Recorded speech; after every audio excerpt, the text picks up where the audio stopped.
नमस्कार। 1 जुलाई का दिन यकीनन बेहद ऐतिहासिक है। आज से 3 नए कानूनों की शुरुआत हो रही है। एक बड़ा बदलाव। यहाँ पर दंड देने की बात नहीं है, न्याय देने की बात है। किस तरह से ये नए कानून हमारे देश में आमजन के जीवन में एक बड़ा बदलाव लाएंगे, इस पर लगातार हम आपको दूरदर्शन न्यूज़ के जरिए बता रहे हैं और इसीलिए हम हाजिर हैं और तमाम अहम खबरों को लेकर नया सवेरा के इस बहुत खास अंक में। मैं हूं जया सिन्हा और अगले घंटे में होंगी देश और दुनिया की तमाम ताज़ा तरीन अपडेट्स। आपको बताएंगे किस तरह इस वक्त देश भर में मॉनसून का कहर जारी है। कहीं पर मौसम बहुत सुहाना है तो कहीं पर बाढ़ का अलर्ट जारी किया गया है और भी होंगी तमाम अहम खबरें। और आपके साथ अगले 1 घंटे तक रहूंगी मैं जया सिन्हा और मेरी सहयोगी कृतिका। शुक्रिया जया। तो जिस तरीके से जया ने बताया कि अगले 1 घंटे में हम देश दुनिया की तमाम बड़ी और छोटी खबरों को जानेंगे, लेकिन जिसमें खासतौर पर बात होगी वो होगी आज जो ऐतिहासिक आज होने जा रहा है, क्योंकि आज नए आपराधिक कानून जो है वो लागू हो चुके हैं। इन नए आपराधिक कानूनों में क्या कुछ खास और अहम है उस पर हम चर्चा करेंगे, लेकिन साथ ही इसके अलावा अगर अन्य खबरों की बात करें तो अन्य खबरों में आज संसद के सत्र की भी हम लगातार बात करेंगे, क्योंकि संसद में आज राज्यसभा और लोकसभा दोनों में ही आज राष्ट्रपति के अभिभाषण पर चर्चा होनी है। हालांकि अगर राज्यसभा की बात करें तो वहां पर चर्चा की शुरुआत हो चुकी है और लोकसभा में भी ये शुक्रवार को ही चर्चा शुरू हो जानी थी, लेकिन विपक्ष के हंगामे की वजह से ये शुरू नहीं हो पाई है और आज से चर्चा शुरू होगी। तो इस खबर पर तो नजर रहेगी, लेकिन अगर देश में मानसून की हम बात करें तो देश के अधिकांश हिस्सों में मानसून ने दस्तक दे दी है, लेकिन मानसून की जो ये बारिश है कहीं पर राहत बन रही है तो कहीं कहीं पर आफत भी बनती हुई नजर आ रही है। इस पर भी विस्तार से हम बात करेंगे, लेकिन इसके अलावा अगर खेलों की नजर हम डालें, खेलों की खबरों पर, तो खेलों की खबरों में अब भारतीय क्रिकेट टीम जो है वो विश्व कप जीत चुकी है, विश्व विजेता बन चुकी है और उसके बाद में अब भारतीय टीम पर पैसों की बरसात हो रही है। दरअसल बीसीसीआई ने 125 करोड़ रुपए टीम को देने का ऐलान किया है। तो इन खबरों पर तो विस्तार से हम नजर डालेंगे ही, लेकिन इसके अलावा तमाम अन्य खबरों का भी रुख करेंगे। लेकिन सबसे पहले नया सवेरे की शुरुआत करेंगे टॉप स्टोरीज यानी कि सुर्खियों के साथ।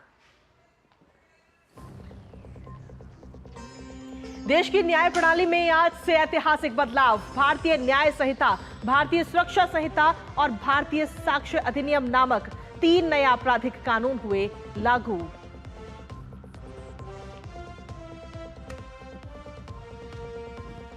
लोकसभा में राष्ट्रपति के अभिभाषण पर धन्यवाद प्रस्ताव पर चर्चा की आज से होगी शुरुआत। लोकसभा में बहस के लिए 16 घंटे आवंटित, राज्यसभा में चर्चा रहेगी जारी।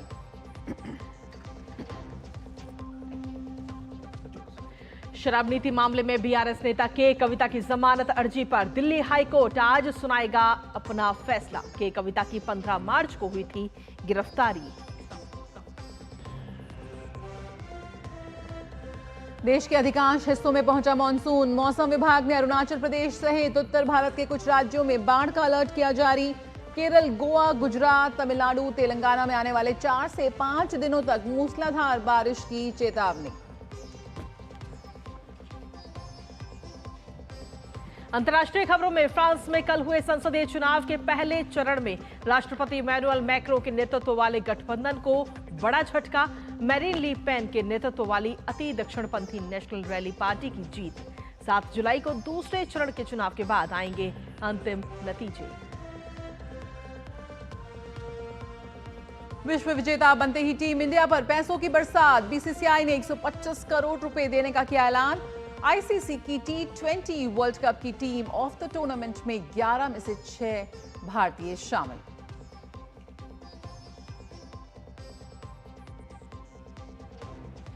और साल के तीसरे ग्रैंड स्लैम विंबलडन की शुरुआत आज से। गत विजेता Carlos Alcaraz, Daniel Medvedev, Casper Ruud और जैनिक सिनर पहले दौर में पेश करेंगे चुनौती।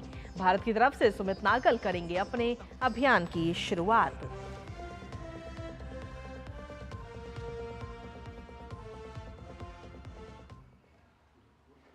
तो आइए नया सवेरा में सबसे पहले दिखाते हैं आपको देश भर से कुछ खास खबरें और सबसे पहले बात करेंगे नए कानूनों की। जी हां, देश में आज से आईपीसी के तहत अंग्रेजों द्वारा बनाए गए कानून खत्म हो गए हैं।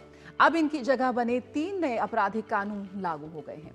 ये कानून हैं भारतीय न्याय संहिता 2023, भारतीय नागरिक सुरक्षा संहिता 2023 और भारतीय साक्ष्य अधिनियम 2023। नए आपराधिक कानूनों में जांच, ट्रायल और अदालती कार्यवाहियों में तकनीक के इस्तेमाल पर खासा जोर दिया गया है।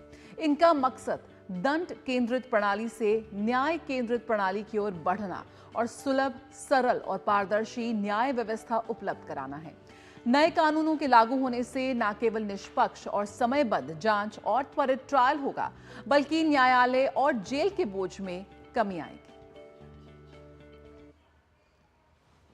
3 नए कानून भारतीय न्याय संहिता 2023, भारतीय नागरिक सुरक्षा संहिता 2023 और भारतीय साक्ष्य अधिनियम 2023 लागू हो गए हैं और भारतीय साक्ष्य अधिनियम 2023 देश भर में लागू हो गए हैं।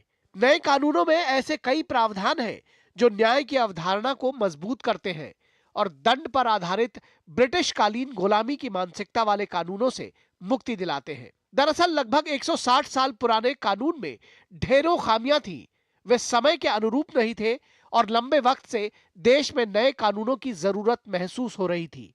मोदी सरकार ने इस दिशा में पहल की और लंबे मंथन और चर्चा के बाद सरकार ये कानून लेकर आई। तीनों नए कानूनों को 21 दिसंबर 2023 को संसद से मंजूरी मिली और राष्ट्रपति द्रौपदी मुर्मू ने 25 दिसंबर 2023 को अपनी सहमति दी। संसद में विधेयक पर चर्चा के दौरान गृह मंत्री अमित शाह ने तीनों कानूनों को ऐतिहासिक बताया।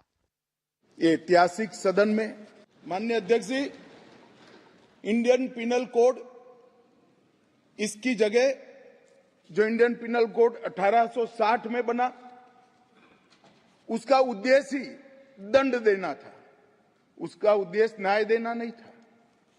उसकी जगह भारतीय न्याय संहिता 2023 इस सदन की मान्यता के बाद पूरे देश में अमल में आएगी। माननीय अध्यक्ष जी, सीआरपीसी क्रिमिनल प्रोसीजर कोड 1998, इसकी जगह भारतीय नागरिक सुरक्षा संहिता 2023 इस सदन की अनुमोदना के बाद अमल में आएगी और इंडियन एविडेंस एक्ट 1872 की जगह भारतीय साक्ष्य विधेयक 2023 अमल में आएगा। किसी दबाव या प्रभाव के चलते अब तक कई संगीन मुकदमे भी कोर्ट से वापस हो जाते थे, लेकिन 3 नए कानून लागू होने के बाद अब ये संभव नहीं होगा। अब न्यायालय में लंबित आपराधिक मामलों को वापस लेने के लिए पीड़ित को कोर्ट में अपनी बात रखने का पूरा अवसर मिलेगा। न्यायालय पीड़ित को सुनवाई का अवसर दिए बिना मुकदमा वापस लेने की सहमति नहीं देगा। नए कानूनों में समयबद्ध न्याय के लिए पुलिस और कोर्ट के लिए सीमाएं भी निर्धारित की गई हैं। अंग्रेजों के बनाए कानून खत्म हुए तो पहली बार छोटे अपराधों में सजा के तौर पर सामुदायिक सेवा का भी प्रावधान किया गया है। पुलिस विवेचना में अब तकनीक का उपयोग अधिक से अधिक होगा। इसके लिए डिजिटल साक्ष्यों को पारंपरिक साक्ष्यों के रूप में मान्यता दी गई है। EFIR और जीरो FIR की भी व्यवस्था की गई है। आतंकवाद व संगठित अपराध जैसे नए विषय भी जोड़े गए हैं। तो अब राजद्रोह नहीं, देशद्रोह का कानून है, जिसके तहत सरकार की आलोचना के नागरिकों के लोकतांत्रिक अधिकार तो सुरक्षित ही है, लेकिन देश विरोधी गतिविधियों के लिए कड़ी सजा का प्रावधान है। नए कानूनों की मूल भावना तकनीक का अधिक से अधिक प्रयोग कर यह सुनिश्चित करना है कि किसी भी स्थिति में शिकायतकर्ता का उत्पीड़न न हो और साथ ही कोई भी निर्दोष व्यक्ति दंडित न हो। विवेचक और इस प्रक्रिया से जुड़े किसी भी व्यक्ति के विवेक के बजाय किसी निष्कर्ष पर पहुंचने की प्रक्रिया तकनीक पर आधारित हो। इसके लिए फॉरेंसिक साक्ष्यों का उपयोग भी अधिक से अधिक सुनिश्चित किया गया है। नए कानूनों को लागू किए जाने को लेकर तमाम राज्यों में पुलिस के अलावा अभियोजन, कारागार, तकनीकी सेवाएं, राष्ट्रीय अपराध रिकॉर्ड ब्यूरो और पुलिस अनुसंधान ब्यूरो के साथ साथ राष्ट्रीय सूचना संचार सेवा ने भी राज्य सरकारों के साथ मिलकर पुलिस अधिकारियों, न्यायिक अधिकारियों और इससे जुड़ी सेवाओं के 6.25 लाख से ज्यादा लोगों को नए नियमों की ट्रेनिंग दी है। इनको बताया गया है कि कैसे अपराध के स्थान की फोटोग्राफी, वीडियोग्राफी करनी है, साक्ष्य कैसे जुटाने हैं, इनमें तकनीक के जरिए अचूक तरीका कैसे होना चाहिए, बयान दर्ज करने में भी तकनीक का प्रयोग और मानवाधिकारों का ध्यान सर्वोपरि रूप से रखने जैसे प्रशिक्षण दिए गए हैं। इसके अलावा एनआईसी ने जो ई कोर्ट्स के लिए न्याय श्रुति, ई साक्ष्य और ई समन जैसे मोबाइल ऐप विकसित किए हैं, उनकी सहजता और कुशलता से इस्तेमाल की भी ट्रेनिंग दी गई है। Bureau report, DD news. तो बिल्कुल अगर देखा जाए तो 21 दिसंबर को इन तीनों नए कानूनों को मंजूरी मिली थी, जो कि अब रात 12 बजे से लागू हो चुके हैं। लेकिन इससे सीधे तौर पर देखा जाए तो जो आम नागरिक है उस पर क्या कुछ असर होगा, इसको लेकर ताजा अपडेट ले लेते हैं। हमारे साथ में हमारे सहयोगी विकास सारथी जुड़ रहे हैं। सुप्रभात विकास, अगर देखा जाए तो आज से ये नए कानून लागू हो चुके हैं, इससे जो आम नागरिक है उस पर किस तरीके से असर रहेगा? साथ ही आपसे ये भी जानना चाहेंगे कि जो आम जनता है वो इन कानूनों के बारे में किन जगहों से जान सकती है कि आखिर ये नए कानून क्या है और क्या कौन कौन सी धाराएं इसके जरिए आती हैं, तो ऐसे वो कैसे इस नए कानूनों के बारे में और जानकारी ले सकते हैं? देखिए, जहां तक सिटीजन सेंट्रिक होने की बात कही गई है, उसमें सबसे जरूरी चीज है कि अब उसमें EFIR और 0 FIR जैसे प्रावधानों को लाया गया है। यानी आपको जो एक स्ट्रगल होती थी एक शिकायतकर्ता की, उसको थाने से थाने भटकना पड़ता था, वो नहीं, कोई पुलिस वाला कंप्लेंट लेने से मना नहीं कर सकता। इसके अलावा ये भी किया गया है कि जो 60 साल से ज्यादा उम्र के लोग हैं या माइनर्स हैं और खासतौर से महिलाएं जो है, उनकी शिकायत के लिए अगर वो चाहती हैं कि उनकी शिकायत पुलिस घर पे आके दर्ज करे, यानी वो थाने नहीं जाना चाहती, तो पुलिस अधिकारी को घर पर जाकर के इस तरह की कंप्लेंट्स लेनी होंगी।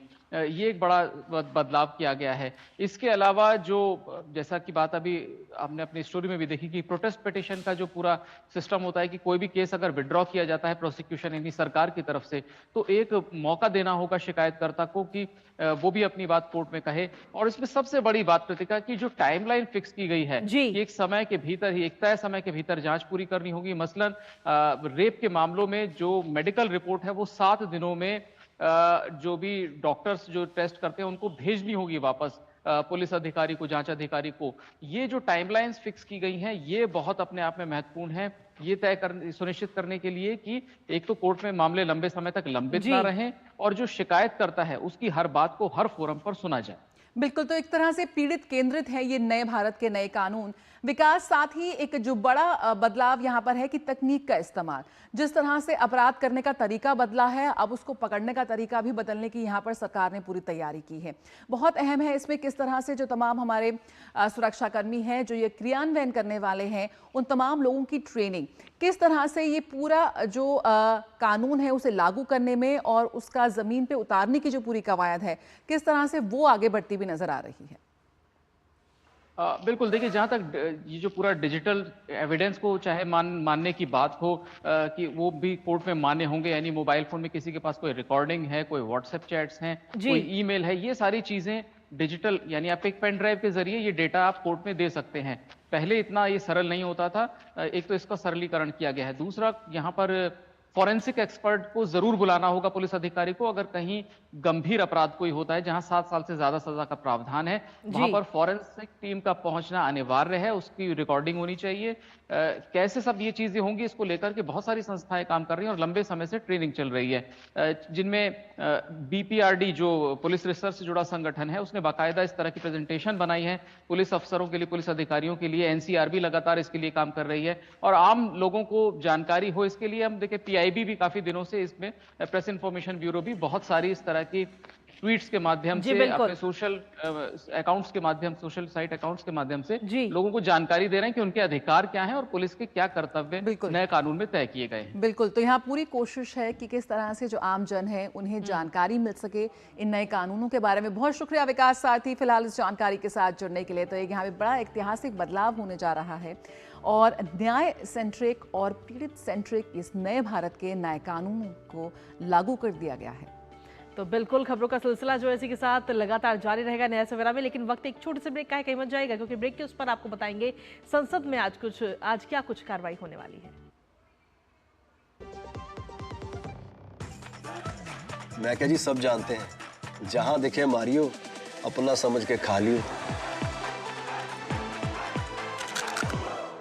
स्वाद से सबको दीवाना कर दे, दीवाना कर दे। पता का चाय, गजब का स्वाद। चुटकुला समझ नहीं आया? समझ तो ये नहीं आता कि खेत धान का या खरपतवार का। तो इसमें समझना क्या है दोस्त, ले आओ धान के खरपतवारों का स्पेशलिस्ट ग्रीन लेबल, IIL के ट्रैक्टर ब्रांड का ग्रीन लेबल। धान के खरपतवारों का स्पेशलिस्ट। ब्रेक के बाद स्वागत है, आप देख रहे हैं नया सवेरा। शुरुआत करते हैं खबरों से। बिल्कुल, खबरों में आगे बढ़ेंगे और बात करेंगे अब संसद के सत्र को लेकर। दरअसल 18वीं लोकसभा के बाद शुरू हुए लोकसभा के पहले सत्र का आज 6वां दिन है। 10 दिन का ये सत्र 24 जून को शुरू हुआ था और 3 जुलाई तक चलेगा। आज से लोकसभा में राष्ट्रपति के अभिभाषण पर धन्यवाद प्रस्ताव की शुरुआत होगी। लोकसभा में चर्चा की शुरुआत का अनुमोदन भाजपा सांसद अनुराग ठाकुर करेंगे, तो वहीं पहली बार चुनकर लोकसभा पहुंची सांसद बांसुरी स्वराज इस अनुमोदन का समर्थन करेंगी। दरअसल आपको बता दें कि लोकसभा में चर्चा की शुरुआत शुक्रवार को ही होनी थी, लेकिन विपक्ष के हंगामे के चलते जो ये चर्चा है वो शुरुआत नहीं हो पाई शुक्रवार को, और अब आज से इसकी शुरुआत होने जा रही है।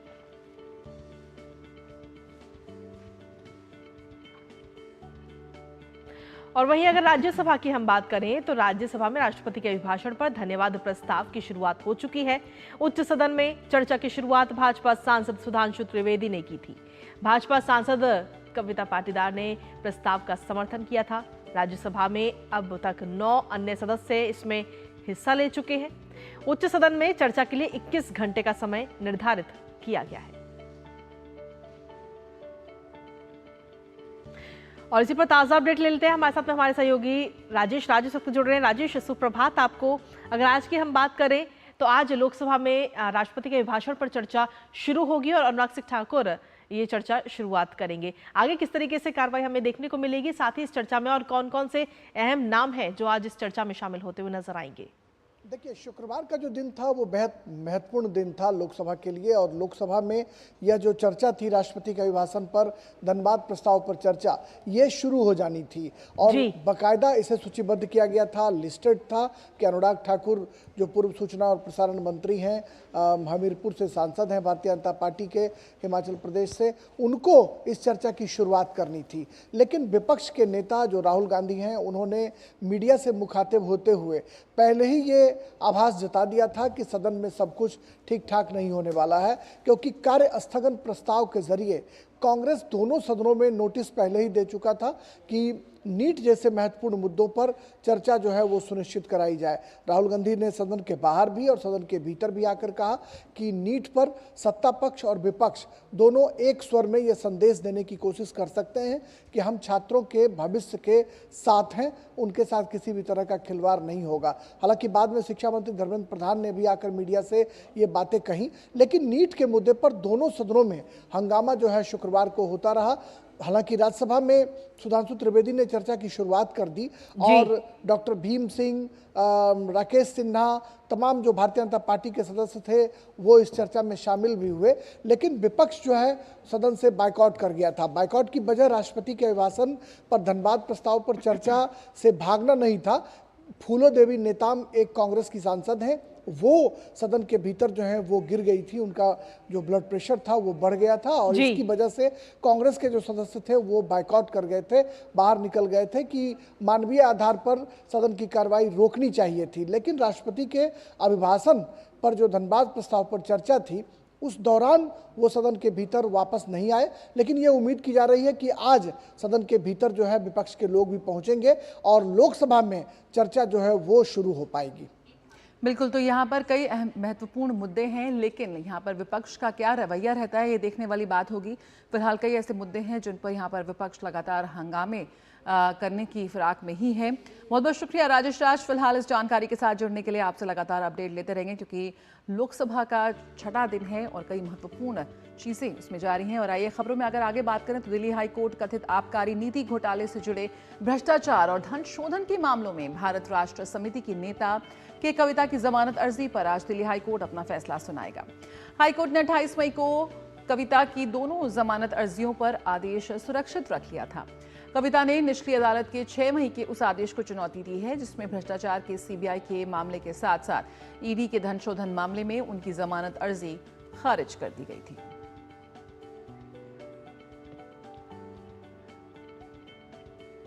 और चलिए इसी के साथ खबरों में आगे बढ़ते हैं। 1 जुलाई काफी महत्वपूर्ण आज का दिन है। दरअसल 1 जुलाई 2017 से लागू हुए जीएसटी कानून को देश में आज 7 साल पूरे हो चुके हैं और ये कानून सिर्फ एक कर सुधार कानून न रहकर अब व्यापार सुधार कानून का रूप ले चुका है। अब करदाताओं का मानस बदल चुका है, वो अब कर अदायगी को प्रथम वरीयता भी देने लगे हैं।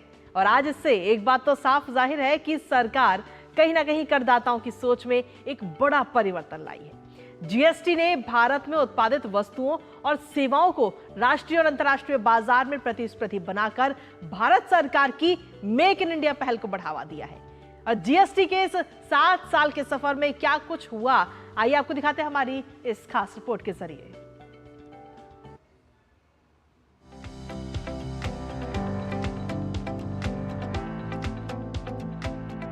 जीएसटी यानी वस्तु एवं सेवा कर। जीएसटी के बनने पर एक नजर। भारत में जीएसटी का विचार पहली बार अटल बिहारी वाजपेयी के प्रधानमंत्रित्व काल में सामने आया। काफी जद्दोजहद के बाद मार्च 2011 में जीएसटी लागू करने के लिए संविधान में 115वां संशोधन किया गया, परंतु विपक्षी राजनीतिक असहमति के चलते अगस्त 2013 में 15वीं लोकसभा के भंग होने के कारण विधेयक निरस्त हो गया। फिर 19 दिसंबर 2014 को संविधान में 122वां संशोधन लाकर विधेयक को लोकसभा में पेश किया गया। मई 2015 में इसे लोकसभा द्वारा पारित किया गया। 22 जुलाई 2015 को आम सहमति के आधार पर 1 अगस्त 2016 को संविधान संशोधन विधेयक पेश किया गया। आखिरकार 8 सितंबर 2016 को संविधान अधिनियम 2016 के 101वें संशोधन के रूप में इसे अनुसूचित किया गया। फिर 12 अप्रैल 2017 को इसे अधिनियम के रूप में अधिनियमित किया गया। 1 जुलाई 2017 की मध्यरात्रि से माननीय प्रधानमंत्री नरेंद्र मोदी द्वारा भारत के तत्कालीन राष्ट्रपति श्री प्रणब मुखर्जी की उपस्थिति में जीएसटी का शुभारंभ किया गया। जीएसटी के कुछ मुख्य उद्देश्य व जनता को लाभ। कर प्रणाली को आसान बनाना। जीएसटी ने राज्य एवं केंद्रीय करों की जटिलता को खत्म किया। जीएसटी ने उपभोक्ता पर पड़ने वाले टैक्स को कम किया। कर दाखिल करने और रिफंड पाने में आसानी हुई। कर चोरी में कमी आई। जीएसटी लागू होने से महंगाई पर भी लगाम लगी। जीएसटी लागू होने से पूरे देश में वस्तुओं की कीमत समान रूप से लागू हुई। घरेलू उपभोग की वस्तुओं की कीमतों में गिरावट आई। सीबीआईसी के आंकड़ों के मुताबिक खुली छाछ, दही, आटा, कॉस्मेटिक, टेलीविजन, मोबाइल फोन और रेफ्रिजरेटर जैसी वस्तुएं जीएसटी लागू होने के बाद सस्ती हुई। जीएसटी ने जहां आम आदमी की पॉकेट के बजट और व्यापारियों के व्यापार को सरल बनाया, वहीं सरकार को भी उससे कई लाभ मिले। जीएसटी से सरकार को लाभ।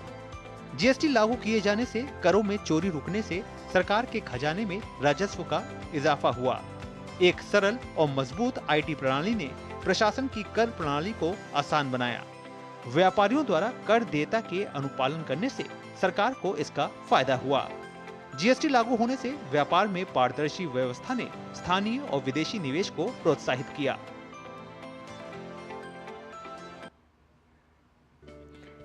बिल्कुल, जीएसटी एक इतना बड़ा रिवॉल्यूशनकारी टैक्स ये निकला और जिस तरह से इसने बदलाव और सुधार किए हैं पूरी टैक्स प्रणाली में, ये देखने वाली बात है।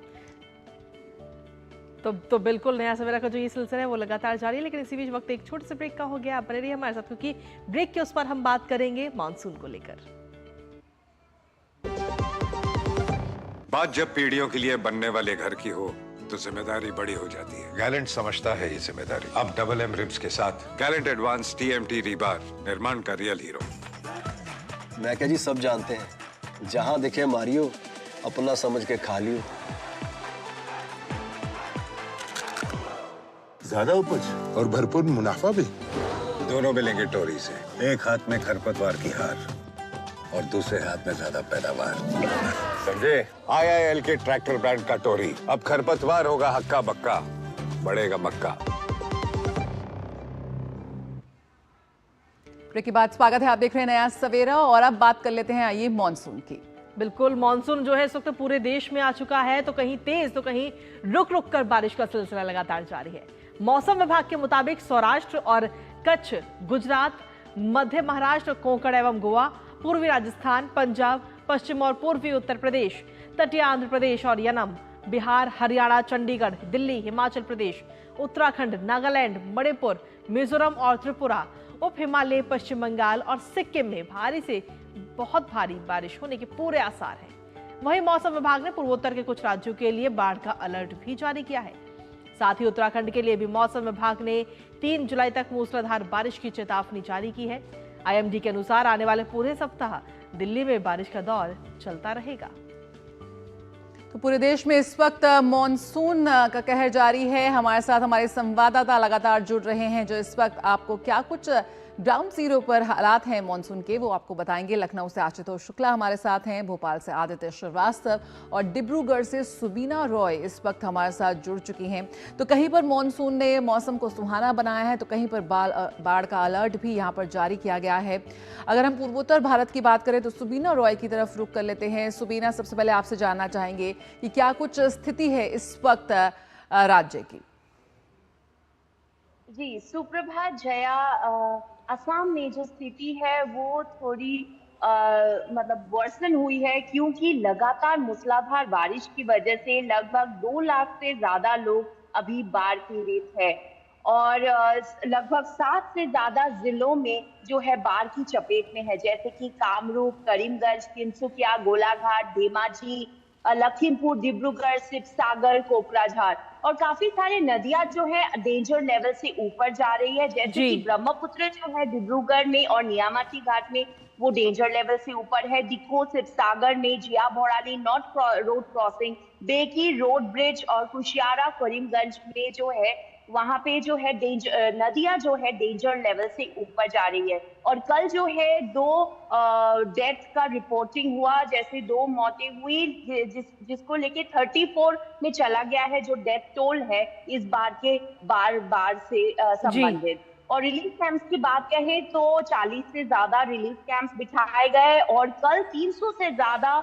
लोगों को इवैक्यूएट किया गया एनडीआरएफ और एसडीआरएफ की टीमों ने, और लगभग 38 बोट्स कल डिप्लॉय किए गए, क्योंकि जया जो बाढ़ पीड़ित इलाके हैं नदी का बहाव जो होता है बहुत ज्यादा होता है और जबकि जैसे कि काफी सारी जगहों में पानी भर जाता है, तो वहां से जो है एनडीआरएफ और एसडीआरएफ लोकल अथॉरिटीज की टीम जो है वहां से लोगों को निकाल बाहर करते हैं और सेफ जगहों में लेके जाते हैं। तो इसके लिए कल जो है 38 बोट्स डिप्लॉय किए गए, 15 से ज्यादा मेडिकल टीम डिप्लॉय किए गए और 300 से ज्यादा लोगों को एवैक्यूएट किया गया। जया जी सुबीना, आपके पास में वापस आएंगे। इस वक्त हमारे साथ में आदित्य भी हमारे साथ बने हुए मध्य प्रदेश के भोपाल से। आदित्य, अगर हम बात करें मध्य प्रदेश की तो वहां पर आईएमडी की तरफ से क्या कुछ अनुमान मौसम को लेकर जताया गया है?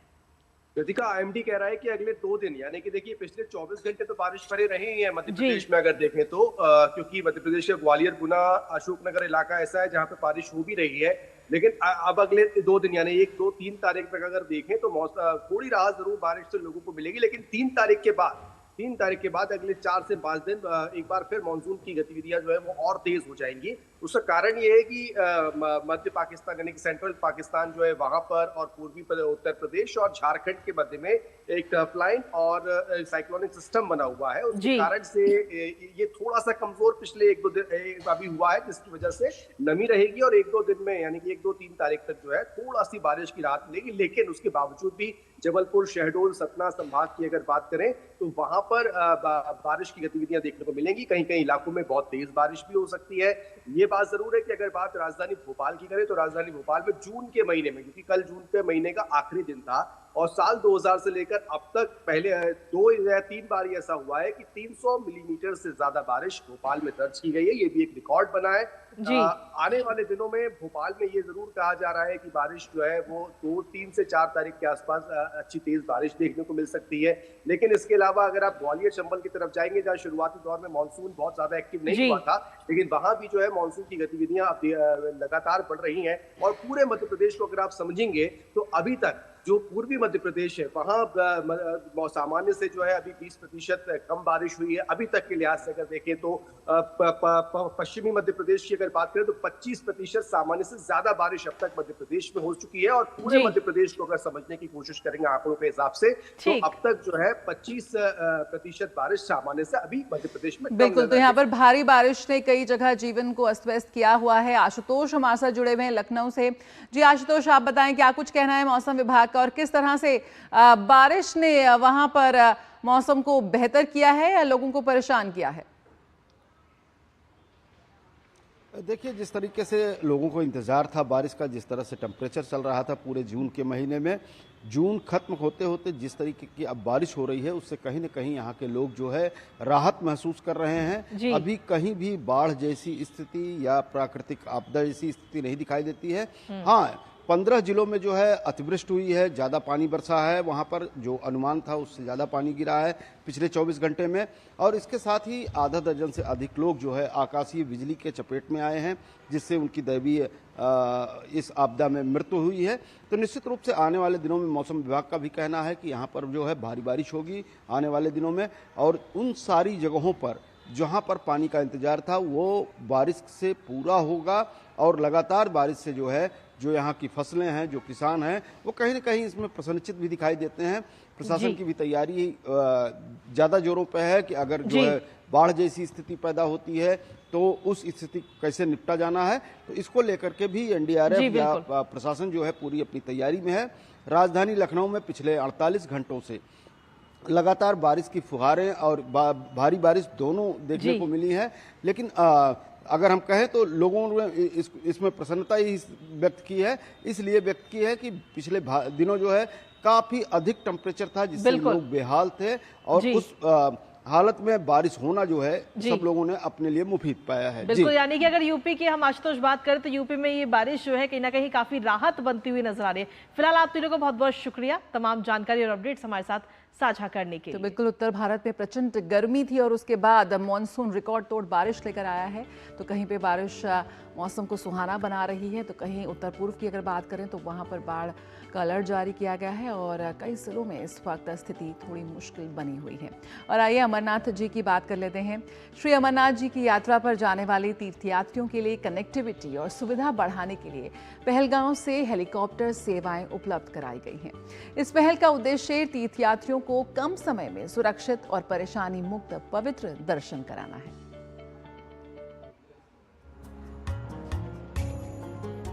श्री अमरनाथ जी यात्रा पर जाने वाले तीर्थयात्रियों के लिए कनेक्टिविटी और सुविधा बढ़ाने के लिए एक महत्वपूर्ण कदम उठाया गया है। इस कदम के तहत तीर्थ यात्रा के पहले दिन से ही पहलगाम की ओर से हेलीकॉप्टर सेवाएं उपलब्ध कराई गई हैं।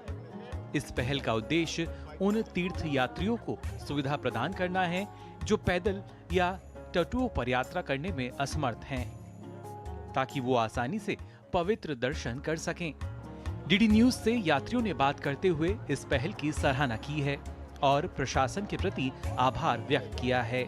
मैं अमरनाथ यात्रा के लिए यहाँ पे आया हूँ लुधियाना से, और काफी अच्छा माहौल है, अच्छा वेदर है काफी, और यात्रा के लिए हम सब निकले हैं और भोले बाबा के दर्शन करने के लिए काफी महत्व है इस यात्रा का। यहाँ के जो लोकल लोग हैं वो भी काफी कोऑपरेटिव हैं, हमें गाइड कर रहे हैं, ट्रैक टू ट्रैक हमें बताते हैं कि कौन सी जगह आपको जाना चाहिए, कौन सी जगह ज्यादा बढ़िया है, और इन्हीं चीजों की वजह से पहलगाम आज की डेट में बड़ा ही अच्छा लग रहा है हम लोगों को। बहुत ही अच्छा कदम है, जो इन मतलब नहीं जा सकते या हेल्थी ज्यादा हैं या नहीं चल सकते, उनके लिए तो बहुत अच्छी सर्विस है। बहुत अच्छा कदम है सरकार का, खुश हैं इससे कि सरकार ने एक बहुत ही अच्छा कदम उठाया है। जो अमरनाथ जी की यात्रा पे आते हैं, जो नहीं जा सकते, कम से कम अब बंदे सोच के आ तो सकते हैं ना कि हाँ हेलीपैड है।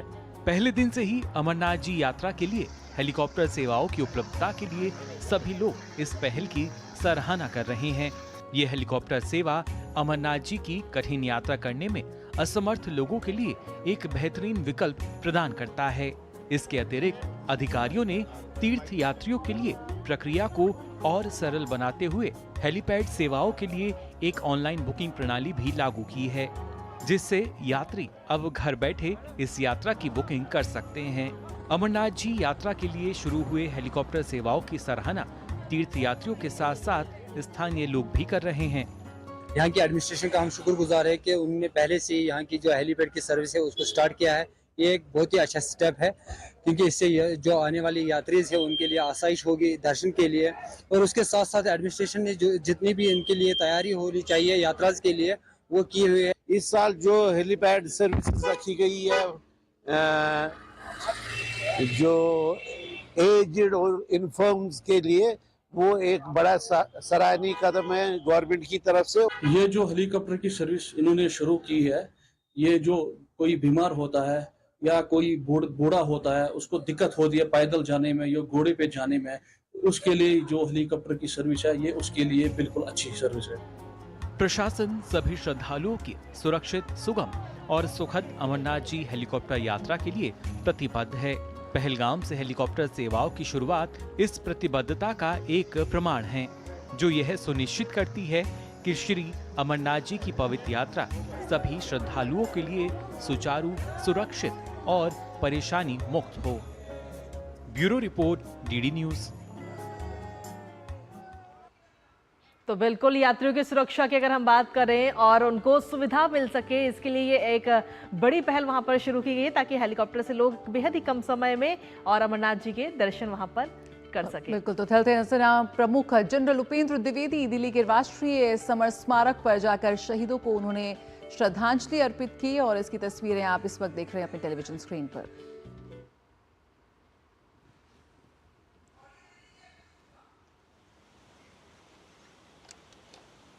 तो भारतीय सेना के 30वें सेनाध्यक्ष हैं और राष्ट्रीय समर स्मारक वहां पर पहुंचे हैं। जनरल उपेंद्र द्विवेदी ने बीते कल ही भारतीय सेना में अपना पदभार संभाला है और अब समर स्मारक पहुंचे हैं सेनाध्यक्ष जनरल उपेंद्र द्विवेदी।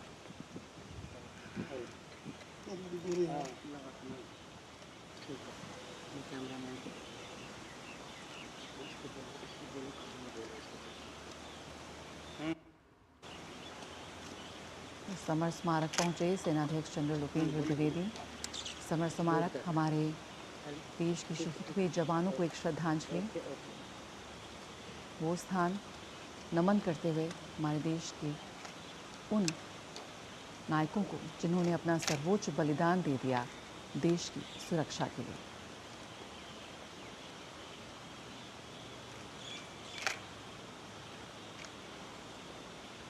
तो ये सीधी तस्वीरें आपको दिखा रहे हैं दिल्ली के राष्ट्रीय समर स्मारक से, जहां पर जनरल उपेंद्र द्विवेदी ने बीते कल ही पदभार संभाला था सेनाध्यक्ष के रूप में और 30वें सेनाध्यक्ष हैं जनरल उपेंद्र द्विवेदी। और पदभार संभालने के बाद में सबसे पहले सैनिकों को श्रद्धांजलि देने के लिए वो राष्ट्रीय समर स्मारक पहुंचे हैं।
तो यहाँ पर नए प्रमुख का पदभार संभालने के बाद जनरल उपेंद्र द्विवेदी आज समर स्मारक पहुंचे, जहां पर उन्होंने भारत के शहीदों को नमन किया, उन्हें श्रद्धांजलि अर्पित की।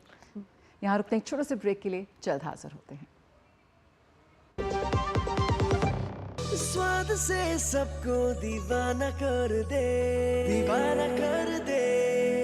पता का चाय, गजब का स्वाद। बात जब पीढ़ियों के लिए बनने वाले घर की हो तो जिम्मेदारी बड़ी हो जाती है। गैलेंट समझता है ये जिम्मेदारी। अब डबल एम रिब्स के साथ गैलेंट एडवांस TMT रीबार, निर्माण का रियल हीरो। चुटकुला समझ नहीं आया? समझ तो ये नहीं आता कि खेत धान का या खरपतवार का। तो इसमें समझना क्या है दोस्त? ले आओ धान के खरपतवारों का स्पेशलिस्ट ग्रीन लेबल। IIL के ट्रैक्टर ब्रांड का ग्रीन लेबल, धान के खरपतवारों का स्पेशलिस्ट। और ब्रेक के बाद एक बार फिर से स्वागत आप सभी का नया सवेरा में बढ़ते आगे और अब बात करते हैं अखबारों की सुर्खियों की।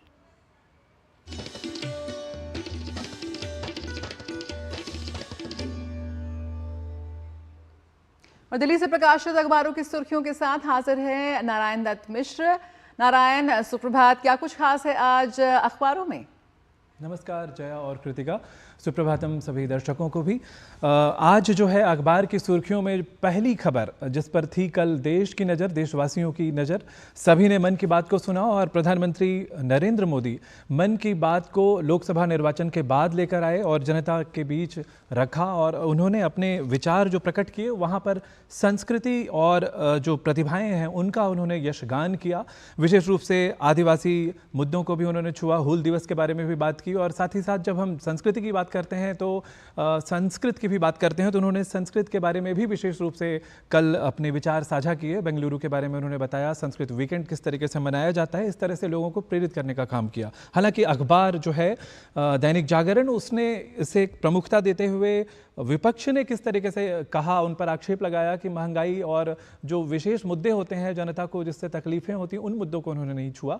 हालांकि ये हम जानते हैं कि नरेंद्र मोदी मन की बात में प्रेरणाप्रद बातों को रखते हैं और उस पर विचार विमर्श करते हुए जनता के बीच अपने विचार साझा करते हैं। तो ये थी पहली खबर दैनिक जागरण से नरेंद्र मोदी के मन की बात को लेकर। दूसरी खबर जो कि जनसत्ता ने इसे प्रमुखता से स्थान दिया है कि ब्रिटिश काल के कानून खत्म होंगे, 3 नए आपराधिक कानून आज से अमल में आएंगे। वे 3 पुराने कानून जो थे उनका नाम था भारतीय दंड संहिता, दंड प्रक्रिया संहिता और भारतीय साक्ष्य अधिनियम।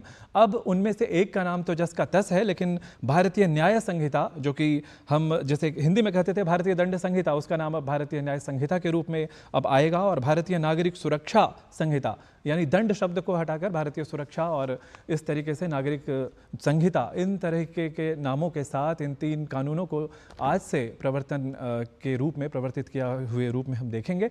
और विशेष रूप से यहाँ ध्यान देने वाली बात यह है कि मृत्यु दंड का प्रावधान किया है नाबालिगों से। जब रेप वगैरह के ये सब वारदात सुनते थे तो उस समय कुछ विशेष प्रावधान नहीं था, लेकिन अब विशेष प्रावधान है कि सामूहिक दुष्कर्म यदि करेंगे तो उम्र कैद या फिर मृत्युदंड की जो विशेष सजा है वो पूर्ण रूप से अब निर्धारित हो गई है, पूर्ण रूप से। और उसके अतिरिक्त एक विशेष बात कि दंड संहिता में पहले 511 धाराएं हुआ करती थी, अब कुल मिलाकर 358 ही धाराएं होंगी। कुछ धाराओं को कहीं विलय कर दिया गया है, पुराने वाले कुछ जो अनुच्छेद हैं या धाराएं हैं उनमें। और साथ ही साथ यहाँ पर विशेष बात बताने वाली बात यह है कि अखबार ने यह लिखा भी है कि नाबालिग से बलात्कार, भीड़ द्वारा पीट कर हत्या, मोब लिंचिंग वगैरह, जो लूट झपटमार, ये सब जो कुछ क्रियाएं हुआ करती थी उस पर भी अब न्याय विशेष रूप से अब लागू होगा। पहले इस पर विशेष प्रावधान नहीं हुआ करता था। अगली खबर है, राष्ट्रीय सहारा ने लोकसभा में आज पहले राष्ट्रपति के अभिभाषण पर चर्चा चाहती है सरकार, इसको प्रमुखता से स्थान दिया है। और साथ ही यह भी बताया है कि विपक्ष नीट और अग्निपथ पर हंगामे के लिए तैयार रहेगा। जैसा कि हम जानते हैं कि शुक्रवार को लोकसभा का जो कार्य है वो स्थगित हो गया था और आज विशेष रूप से लोकसभा में जब अनुराग सिंह ठाकुर शुरू करेंगे, चर्चा की शुरुआत जब करेंगे, तब इन मुद्दों पर विपक्ष द्वारा हंगामा करने की उम्मीद जताई जा रही है। हालांकि प्रधानमंत्री नरेंद्र मोदी को भी राष्ट्रपति के अभिभाषण के बाद प्रतिक्रिया देनी है, जवाब देना है दोनों सदनों में। और अगली खबर, चौथी खबर, विदेश मंत्री जयशंकर ने, हरिभूमि ने इस विषय को प्रमुखता से रखा है। विदेश मंत्री जयशंकर कतर के प्रधानमंत्री से मुलाकात उन्होंने जो की है, एक दिवसीय यात्रा पर वो कतर की राजधानी दोहा में गए हैं और वहाँ पर द्विपक्षीय संबंधों के साथ साथ उन्होंने एक वैश्विक पटल पर जिस तरीके से कतर ने गाजा के हमले पर अपनी प्रतिक्रिया जो दर्ज कराई थी उस पर उन्होंने अपनी रजामंदी की है और उसके दृष्टिकोण की सराहना भी उन्होंने की है। अगली खबर जो कि महत्वपूर्ण है, बीसीसीआई ने भारतीय क्रिकेट टीम पर बरसाए 125 करोड़, हिंदुस्तान ने इसे प्रमुखता दी है और यह बताया है कि कैसे 15 खिलाड़ियों के बीच में ये जो राशि है 125 करोड़ रुपए की वो वितरित की जाएगी। तो कुल मिलाकर 8 करोड़ 33 लाख रुपए प्रति खिलाड़ी उन्हें मतलब मिलेगा पुरस्कार राशि के रूप में। और प्रधानमंत्री नरेंद्र मोदी ने रोहित और कोहली को फोन कर बधाई दी, इस खबर को भी महत्ता यहाँ मिली है। और एक बात और विशेष जो कि उन्होंने बताया कि भारतीय क्रिकेट प्रशंसक अपनी टीम को यहाँ पर मुंबई में जब वो टीम आएगी उसका स्वागत करने के लिए बेसब्री से इंतजार कर रही है। बावजूद उसके वहाँ वो तूफान में फंस गए हैं, बारबाडोस में तूफान है, चक्रवाती तूफान, तो उसके कारण विमान से उनका प्रत्यागमन जो है वो अभी तक संभव नहीं हुआ है। विशेष रूप से चार्टर प्लान के द्वारा उन्हें लाने की अभी बात की जा रही है। और अगली खबर, आफत की बारिश, केदारनाथ में एवलांच, हरिद्वार में 8 कारें बहीं और झारखंड में पुल ढहा। इस तरीके से यह बताया है कि भारी बारिश का दौर अभी भारत में चल रहा है और कहीं तो कई राज्यों में भारी बारिश का अलर्ट भी है, कहीं ऑरेंज अलर्ट है। कई बार भारतीय मौसम विज्ञान विभाग जिस तरीके की संभावनाएं जता रहा है, कहीं कहीं 6-5 की संभावना रह रही है, बावजूद उसके भारी बारिश का क्रम जारी है। इसी अखबार ने, हरिभूमि ने ही इस अखबार को प्रमुखता से स्थान दिया था। तो ये थी आज के अखबार की सुर्खियां। आगे की खबरों के लिए हम बढ़ते हैं कृतिका और जया के साथ। बहुत शुक्रिया नारायण, आपने बहुत सारी खबरों को यहाँ पर हमारे से साझा किया। यकीनन मानसून का इंतजार था, लेकिन रिकॉर्ड तोड़ बारिश आई है और बहुत बहुत शुक्रिया। यहाँ पर अखबारों की सुर्खियों के बाद रुकेंगे एक छोटे से ब्रेक के लिए, जल्द हाजिर होते हैं। ज्यादा उपज और भरपूर मुनाफा भी, दोनों मिलेंगे टोरी से। एक हाथ में खरपतवार की हार और दूसरे हाथ में ज्यादा पैदावार। समझे? IIL के ट्रैक्टर ब्रांड का टोरी। अब खरपतवार होगा हक्का बक्का, बढ़ेगा मक्का। बात जब पीढ़ियों के लिए बनने वाले घर की हो तो जिम्मेदारी बड़ी हो जाती है। गैलेंट समझता है ये जिम्मेदारी। अब डबल M रिब्स के साथ गैलेंट एडवांस TMT रीबार, निर्माण का रियल हीरो। और ब्रेक के बाद एक बार फिर से स्वागत आप सभी का नया सवेरा में। अब बढ़ते आगे और देख लेते हैं दुनिया भर से कुछ खास और अहम खबरें फटाफट अंदाज में।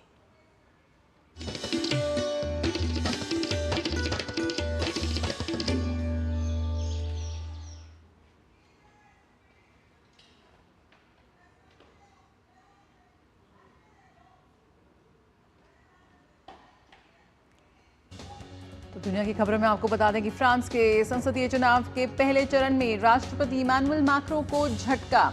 एग्जिट पोल में मैक्रों की पार्टी 20% मतों के साथ तीसरे नंबर पर खिसकी। मैरीन ली पेन की दक्षिणपंथी नेशनल रैली पार्टी 34% मतों के साथ शीर्ष पर। दूसरे चरण के चुनाव के बाद आएंगे नतीजे। फ्रांस में पहले चरण के प्रारंभिक परिणामों के बाद पेरिस में कई जगहों पर प्रदर्शनकारियों ने किया विरोध प्रदर्शन। सड़कों पर मार्च करते हुए प्रदर्शनकारियों पर पुलिस ने दागे आंसू गैस के गोले। साल 2024 का पहला तूफान हरिकेन बेरिल दक्षिण पूर्वी कैरिबियन सागर की ओर बढ़ते हुए अत्यंत खतरनाक कैटेगरी 4 में तब्दील हो गया है, जिसे लेकर चेतावनी जारी की गई है। वहीं अमेरिकी राष्ट्रीय तूफान केंद्र ने कैरिबियन के विंडवार्ड द्वीप समूह की ओर जानलेवा हवाएं चलने और अचानक बाढ़ आने की आशंका भी जताई है। शंघाई सहयोग संगठन शिखर सम्मेलन 3 और 4 जुलाई को आयोजित होगा। SCO का 24वां शिखर सम्मेलन का आयोजन कजाकिस्तान की राजधानी अस्ताना में होगा। सम्मेलन में विदेश मंत्री S जयशंकर भारतीय प्रतिनिधिमंडल का नेतृत्व करेंगे। उत्तर कोरिया ने आज तड़के पूर्व की दिशा में 2 बैलिस्टिक मिसाइलें दागी। कहा गया है कि दक्षिण कोरिया, अमेरिका और जापान के संयुक्त सैन्य अभ्यास के जवाब में ये कार्रवाई की गई है। दक्षिण कोरिया की सेना ने मिसाइल दागे जाने की पुष्टि की है। और अंतर्राष्ट्रीय खबरों के बाद अब बात करते हैं कारोबार जगत की तमाम खबरों की, लेकिन फटाफट अंदाज में।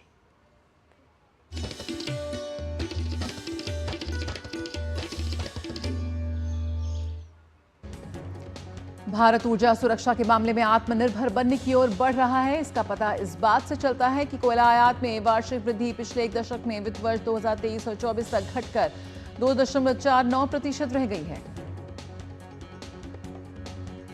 ऑनलाइन फूड डिलीवरी करने वाली कंपनी जोमेटो लिमिटेड को एक झटका लगा है। दरअसल कंपनी को कर्नाटक के वाणिज्यिक कर के सहायक आयुक्त से 9.45 करोड़ का माल और सेवा कर मांग का नोटिस मिला है।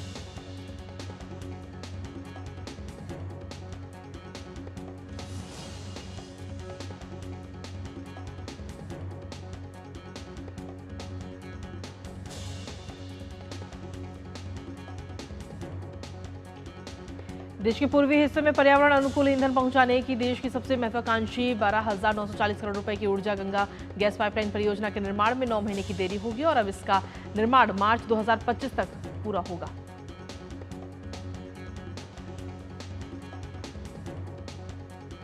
और आइए अब कारोबार जगत के बाद बात कर लेते हैं खेल जगत की।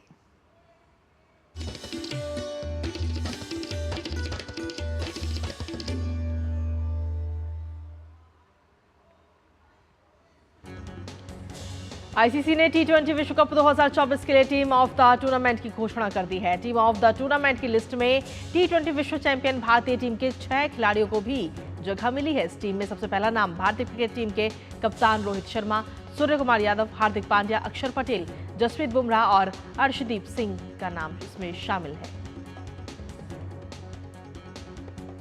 बीसीसीआई ने T20 क्रिकेट विश्व कप विजेता टीम के सदस्यों के लिए पुरस्कार का ऐलान किया। बीसीसीआई के सचिव जय शाह ने T20 विश्व कप की विजेता टीम को 125 करोड़ रुपए का इनाम देने की घोषणा की है। इसकी जानकारी जय शाह ने सोशल मीडिया प्लेटफॉर्म एक्स पर साझा की। साल के तीसरे ग्रैंड स्लैम विंबलडन की शुरुआत आज से हो रही है। प्रतियोगिता के पहले दिन गत विजेता Carlos Alcaraz, Daniel Medvedev, Casper Ruud और जेनिक सिनर अपने पहले दौर में अपनी चुनौती पेश करेंगे। वहीं भारत की तरफ से सुमित नागल भी आज इस टूर्नामेंट में अपने अभियान की शुरुआत करेंगे। इंग्लैंड ने यूरो कप के क्वार्टर फाइनल में अपनी जगह पक्की की। रविवार देर रात खेले गए अंतिम 16 के मुकाबले में इंग्लैंड ने स्लोवाकिया को 2-1 से हराकर अंतिम 8 में प्रवेश किया। स्पेन फुटबॉल टीम ने यूरो कप के क्वार्टर फाइनल में प्रवेश कर लिया है। नॉकआउट दौर के अपने पहले मैच में स्पेन ने जॉर्जिया को 4-1 के बड़े अंतर से हराकर अंतिम 8 में अपनी जगह पक्की की है। और आइए अब देखते हैं खबरें सिने जगत से एंटरटेनमेंट रैप में।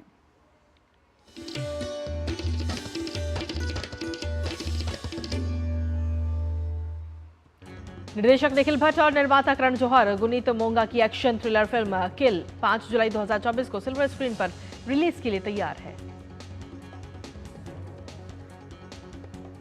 भोला के बाद अभिनेता अजय देवगन और तब्बू की जोड़ी फिर आएगी नजर। फिल्म औरों में कहां दम था में इस फिल्म में जिमी शेरगिल भी अहम भूमिका में आएंगे नजर।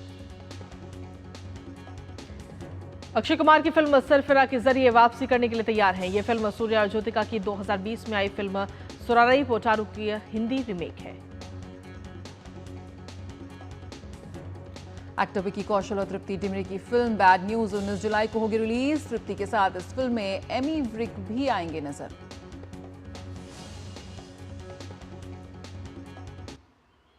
और चलिए नया सवेरा में आगे बढ़ते हुए अब बात कर लेते हैं आपकी और हमारी सेहत से जुड़ी खबर की भी।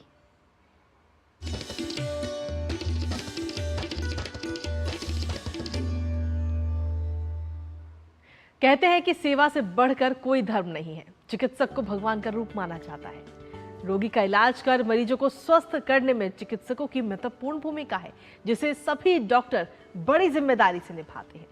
आज राष्ट्रीय चिकित्सक दिवस पर चिकित्सकों को उनकी सेवा के लिए दूरदर्शन भी नमन करते हैं।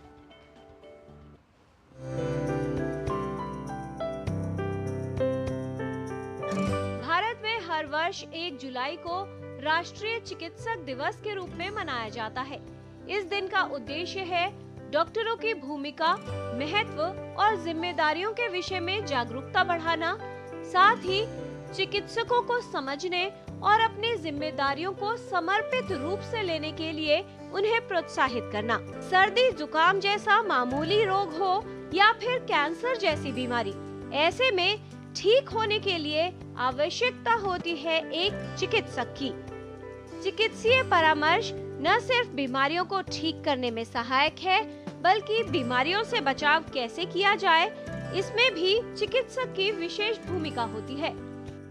सबसे पहली चीज़ जो इम्पोर्टेंट है वो है hard work, dedication, focus and grass root level पे बैठ के मरीजों के लिए कार्य करना, अपना 100% देना, जो कि बहुत ज़रूरी है। बहुत से पेशेंट्स इस तरह से हैं जो दूर दराज के इलाकों में रहते हैं, जो हमारे पास नहीं आ सकते इलाज के लिए। मेडिकल सर्विसेज उन तक पहुंचाना एक बहुत बड़ा मिशन है और एज ए डॉक्टर हमारी तरफ से भी ये पूरी कोशिश होनी चाहिए कि हम मेडिकल सर्विसेज को ग्रास रूट लेवल तक ले जाएं, ताकि जो हमारी इंसिडेंसेस हैं और जो प्रेवलेंसेस हैं डिजीज़ के लिए, उन्हें हम काफ़ी हद तक कम कर सकें। तो बिल्कुल चिकित्सकों को समर्पित है आज का ये दिन। प्रधानमंत्री नरेंद्र मोदी ने डॉक्टर्स डे के अवसर पर सभी डॉक्टर्स को बधाई दी है। उन्होंने सोशल मीडिया प्लेटफॉर्म एक्स पर लिखा कि डॉक्टर्स डे पर बधाई। ये हमारे स्वास्थ्य सेवा नायकों के अविश्वसनीय समर्पण और करुणा का सम्मान करने का दिन है। वे उल्लेखनीय कौशल के साथ सबसे चुनौतीपूर्ण जटिलताओं को पार कर सकते हैं।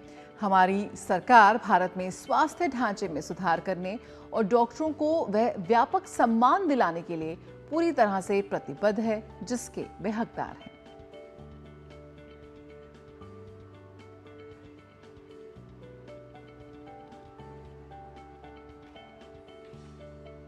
और चलिए इसी के साथ नया सवेरा में आगे बढ़ते हुए बात कर लेते हैं मौसम की और जानते हैं देश भर में अलग अलग जगह का मौसम का हाल, अधिकतम और न्यूनतम तापमान।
और इसी के साथ नया सवेरा में अब वक्त हो चुका है आपसे विदा लेने का, लेकिन जाते जाते आपको छोड़ जाते हैं ब्राजील फेस्टिवल की कुछ सुंदर तस्वीरों के साथ में। बिल्कुल, ब्राजील के इस बोई बुम्बा महोत्सव के जरिए आप देखिए ब्राजील के अमेज़न में होने वाले लोक नृत्यों को। इस महोत्सव में ब्राजील के अमेज़न में नृत्य और रंगों की रोशनी से लोकगीत जीवंत हो उठे।